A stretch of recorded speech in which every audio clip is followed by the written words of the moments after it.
Hello everyone. So the chapter which we are going to start is dividend policy. अब dividend policy में हमारे पास दो terms हैं, dividend and dividend policy. दोनों में क्या डिफरेंस है? डिविडेंड का मतलब कि कोई भी अमाउंट ऑफ प्रॉफिट्स जो एक कंपनी अपने शेयर होल्डर्स में डिस्ट्रीब्यूट करती है। जैसे कि हमने प्रीवियस वीडियो में भी देखा था कि हमारे पास अर्निंग्स आफ्टर टैक्स के बाद जो भी प्रॉफिट्स बचते हैं वो कंपनी अपने प्रेफरेंस शेयर होल्डर्स को डिविडेंड देती है, या फिर अगर बच जाता है तो वो इक्विटी शेयर होल्डर्स को डिविडेंड में डिस्ट्रीब्यूट कर देती है। सो डिविडेंड एक ऐसा रिवॉर्ड है जो एक कंपनी अपने शेयर होल्डर्स को पे करती है क्योंकि उन्होंने रिस्क बियर किया था। That is called dividend. अब अगर हम डिविडेंड पॉलिसी देखें तो what does that mean?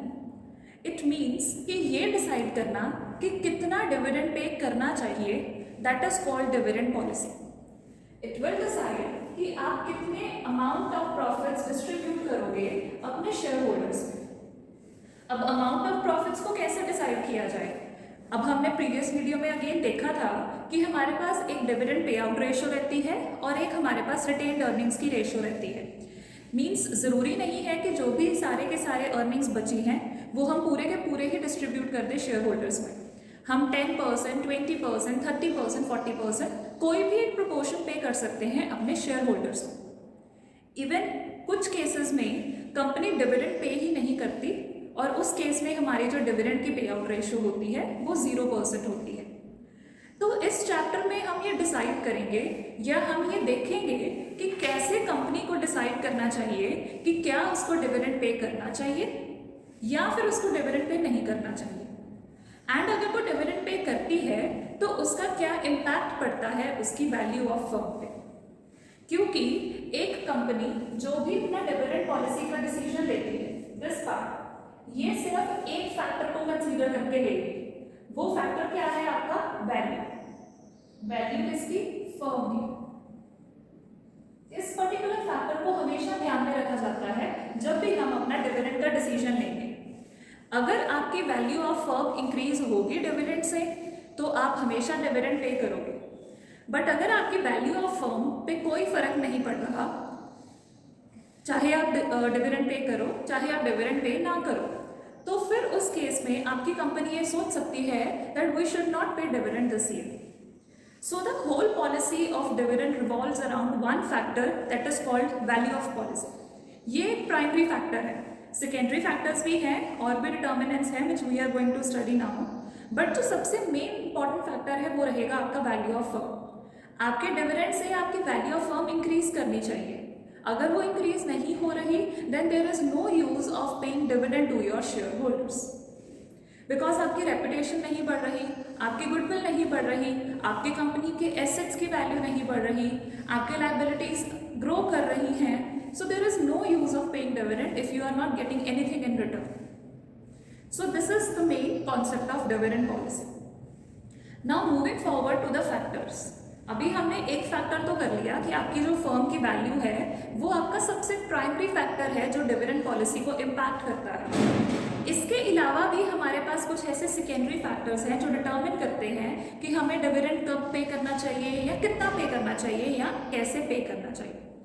So let's have a look on those factors. So the various determinants beyond your value of firm are written here. हमारा जो सबसे फर्स्ट है that is called legal restriction, जो हमारे dividend policy को impact करता है।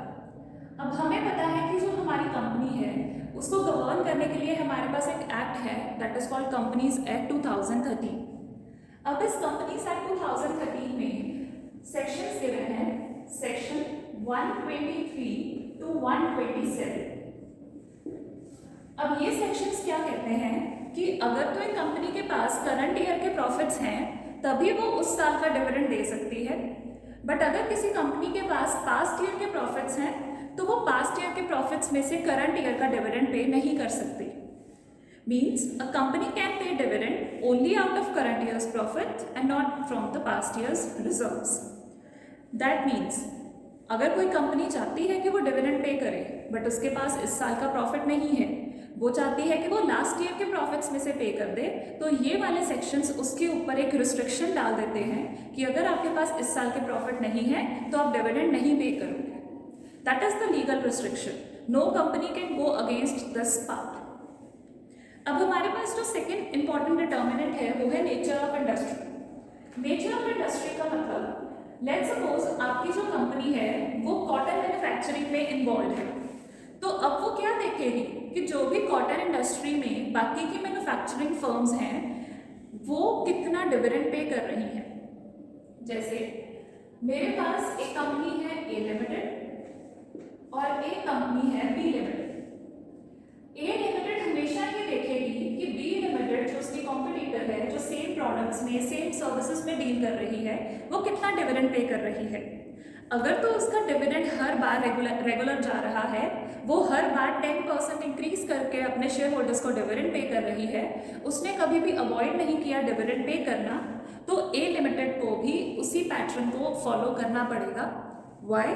क्योंकि उसकी रेपुटेशन डाउन जा सकती है अगर वो डिविडेंड नहीं पे करेगा, या वो डिविडेंड कम पे करेगा, उसकी गुडविल कम हो सकती है, और अगर गुडविल कम होगी तो अल्टीमेटली आपकी वैल्यू ऑफ फर्म पे काफ़ी नेगेटिव इम्पैक्ट पड़ेगा. So a company always checks out कि उसके जो कॉम्पिटिटर्स हैं वो क्या रेट ऑफ डिविडेंड पे कर रहे हैं, उसके इंडस्ट्री में क्या रेट चल रहा है, सो दैट कि वो अपना डिविडेंड डिसीजन ले सके. थर्ड फैक्टर है हमारे पास टैक्सेशन पॉलिसी. अब टैक्सेशन पॉलिसी हमने प्रीवियस वीडियो में किया था अर्निंग्स आफ्टर टैक्स.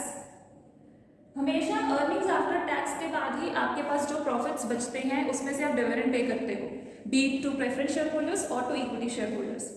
बट अगर हमारा टैक्सेशन रेट ही इतना ज़्यादा है कि हमारे पास अर्निंग्स आफ्टर टैक्स बच ही नहीं रहे, तो हम डिविडेंड पे नहीं कर पाएंगे. So if the rate of taxation is high, your earnings left for share holders will be less and you will pay lesser amount of dividend. But अगर आपका टैक्सेशन रेट कम है, आपकी अर्निंग्स आफ्टर टैक्स ज़्यादा होंगी, then you would be able to pay higher amounts of dividend to your share holders. Next factor है आपका age of company. अब age of company में क्या आता है, अगर तो आपकी कंपनी न्यू है, इट मीन्स कि अब उसको इन्वेस्टमेंट करने के लिए ज़्यादा पैसा चाहिए, तो ऑब्वियस है वो अपने पास रिटेन्ड अर्निंग ज़्यादा रखेगी और डिविडेंड थोड़ा कम पे करेगी. बट अगर आपकी काफ़ी एक ओल्ड कंपनी है जिसने काफ़ी टाइम उस इंडस्ट्री में स्पेंड कर दिया है, तो उसके पास तो अपने रिटेन्ड अर्निंग्स भी काफ़ी पड़े होंगे, उसके पास उसकी इन्वेस्टमेंट ऑलरेडी काफ़ी सोर्सेज में हो चुकी होगी, तो वो क्या करेंगे, डिविडेंड ज़्यादा पे करेंगे और रिटेन्ड अर्निंग्स का पार्ट कम रखेंगे. नेक्स्ट पॉइंट है टाइप्स ऑफ शेयर होल्डर. अब प्रेफरेंस डिविडेंड है, उनको तो कंपल्सरीली पे करना ही पड़ेगा. इक्विटी वालों के लिए आप फिर भी सोच सकते हो शुड वी पे देम और नॉट. सो आपका शेयर होल्डर कौन है, उसके साथ कौन कौन से राइट्स अटैच्ड हैं, आपको ये भी देखना पड़ेगा while paying the dividend to them. Now the next is stability of dividend. Point number 6. अब स्टेबिलिटी ऑफ डिविडेंड कहता है कि हम पिछले सालों से कितना डिविडेंड पे करते आए हैं. जैसे कुछ कंपनीज क्या हैं, वो अपनी पॉलिसी बना लेते हैं कि हमारा जो डिविडेंड है वो हर बार 5% से इंक्रीज होकर ही जाएगा. तो दे वांट कि उनका जो डिविडेंड है वो हमेशा स्टेबल रहे. पिछले बार से 5% इंक्रीज होकर आप अपना इस बार का डिविडेंड पे करोगे अगर आपके प्रॉफिट्स अलाउ करते हैं, अगर आपके earnings of after tax allow करते हैं, तो you will pay this. So that is the policy which a company follows, और वो कंपनी टू कंपनी डिपेंड करती है. कुछ इरेगुलर डिविडेंड्स भी देते हैं, एक साल देंगे, नेक्स्ट ईयर नहीं देंगे, सेकेंड ईयर में नहीं दिए तो थर्ड ईयर में दे देंगे. सो ये कंपनी के प्रॉफिट्स और उनकी पॉलिसीज़ के ऊपर डिपेंड करता है. नेक्स्ट आता है आपका लिक्विडिटी पोजीशन. लिक्विडिटी पोजीशन हमें पता है कि क्या होता है, कि हमारे पास कितने liquid reserves at a point of time available है. अब लिक्विड रिजर्व्स का डिविडेंड के साथ क्या रिलेशन है, हमारा जो भी डिविडेंड होगा, whatever dividend we are paying to our share holders, वो दो तरह का होता है. कैसे? एक हमारे पास होता है स्टॉक डिविडेंड और एक हमारे पास होता है cash dividend. One is called stock dividend and one is called cash dividend. Cash dividend तो वो हो गया जो आप कैश की फॉर्म में, लिक्विड रिजर्व्स की फॉर्म में अपने शेयर होल्डर्स को पे करोगे.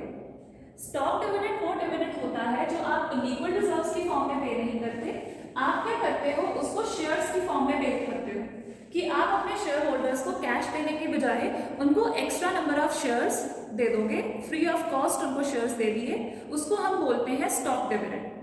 तो अगर आप किसी कंपनी की लिक्विडिटी पोजीशन वीक है, मतलब उसके जो लिक्विड रिजर्व्स हैं वो कम हैं, तो उस केस में वो क्या करेंगे, वो स्टॉक डिविडेंड तो पे कर देंगे बट वो कैश डिविडेंड नहीं पे कर पाएंगे।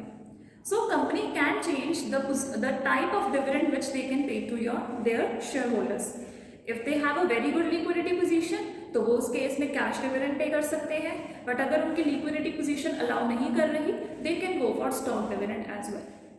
और ऐसे कुछ कॉन्सेप्ट्स आपने अपने एक चैप्टर में भी रीड आउट किए होंगे, fund flow statement and cash flow statement में। वहाँ पर डिविडेंड्स के में आता था कि हमने अपने शेयर्स को इशू किया है फॉर स्टॉक डिविडेंड, तो उसको बोला जाता है dividend in the form of stock which is not given in the form of cash. So these are the various factors जो डिविडेंड पॉलिसी को इम्पैक्ट करते हैं। और भी मल्टीपल फैक्टर्स हैं जो company to company, situation to situation, हर एक इन्वायरमेंट को देखकर आपके डिसाइड किए जाते हैं। And this is a theoretical question which can come in your examination. 15 marker का एक क्वेश्चन बनता है as per PU pattern. So do this topic very well. Thank you so much.